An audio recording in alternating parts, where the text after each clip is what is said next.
everybody, welcome to BilisummaaShow with Wayesa. According to Human Rights League of Horn Africa, 200 Oromo students were detained by the Ethiopian security forces over there in Shakkiso city in South Oromia.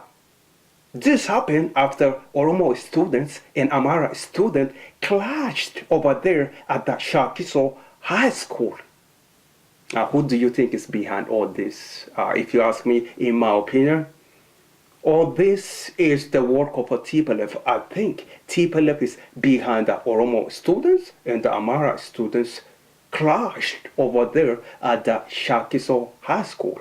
This is nothing new. I think it was a 2009 or 2010 over there at the Addis Ababa University, Finfinna University over there in Shakkiso Oromia. The same thing happened over there at the Addis Ababa University between Oromo students at that time. I think it was Tigray students. The Tigray students, of course, disrespect Oromo students, insult Oromo students. They call Oromo students galas, and Oromo students, they go over to school officials to complain.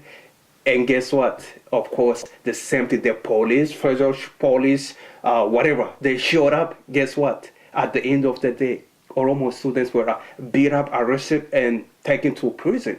The same thing happened right here at the Shakkiso High School. At the end of the day, Oromo students, only Oromo students, were arrested and taken to over there at the local police station over there in Shakkiso.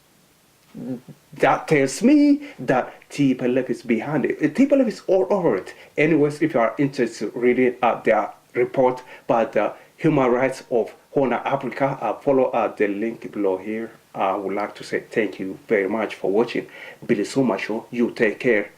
Bye-bye.